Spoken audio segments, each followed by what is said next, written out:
எல்லாருக்கும் வணக்கம். நான் Hema Subramanian. Welcome to home cooking Tamil.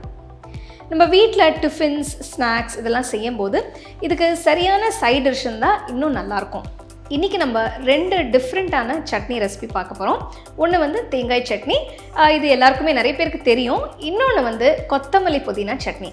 இது ரெண்டுமே ரொம்ப ஈஸியாக செய்யலாம், ரொம்ப டேஸ்ட்டாக இருக்கும். ஸோ வாங்க இந்த 2 சட்னி ரெசிபீஸும் எப்படி செய்யறதுன்னு பார்க்கலாம்.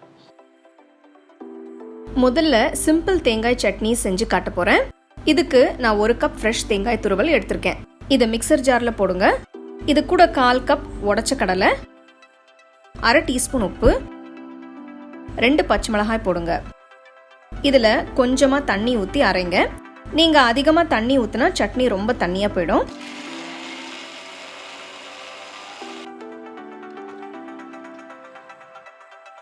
இந்த அளவு கெட்டியாக இருந்தால் சரியாக இருக்கும்.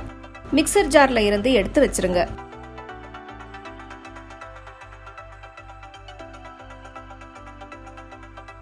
அடுத்து கொத்தமல்லி புதினா தேங்காய் சட்னி செய்ய போகிறேன்.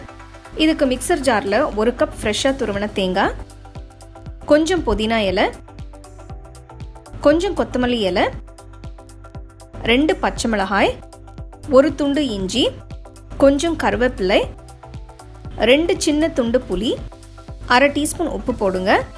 இதோட கிட்டத்தட்ட 1/4 கப் அளவு தண்ணி ஊற்றி அரைங்க.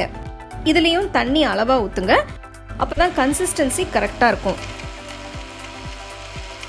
இதில் போடுற கொத்தமல்லி புதினா இலை நல்லா ஃப்ரெஷ்ஷாக இருக்கணும். அப்போ தான் உங்களுக்கு இந்த கலர் கிடைக்கும். கொத்தமல்லி புதினா தேங்காய் சட்னி இப்போ ரெடி. அடுத்து நான் 2 சட்னிக்கும் சேர்த்து தாளிப்பு செய்ய போகிறேன்.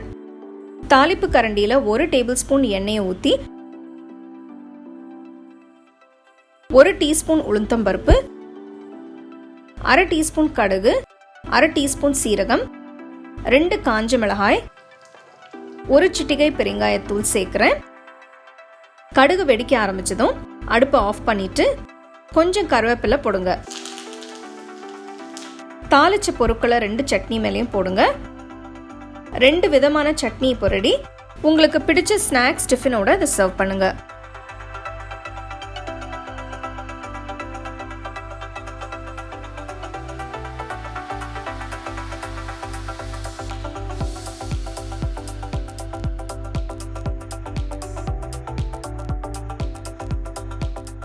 ரெண்டு ஈஸியான அருமையான சட்னி ரெசிபி எப்படி செய்யறதுன்னு பார்த்தீங்க. இந்த சட்னிஸ் செய்யும் போது நீங்கள் தேங்காய், கொத்தமல்லி, புதினாலாம் நல்லா ஃப்ரெஷ்ஷாக இருக்கிற மாதிரி பார்த்துக்கோங்க. ஃப்ளேவர்ஸ் நல்லாயிருக்கும். இது நீங்கள் வந்து வடை, போண்டா, பஜ்ஜி இந்த மாதிரி ஸ்நாக்ஸுக்கு சர்வ் பண்ணலாம். இல்லைனா மெயின் கோர்ஸ் இந்த மாதிரி இட்லி, தோசை, பொங்கல் இதுக்கு கூட நீங்கள் சர்வ் பண்ணலாம். ரொம்ப டேஸ்ட்டாக இருக்கும். இது ரொம்ப ஈஸியாகவும் நம்ம செய்யலாம். கண்டிப்பாக இதை நீங்கள் ட்ரை பண்ணி உங்கள் கமெண்ட்ஸை என்னோட ஷேர் பண்ணுங்கள்.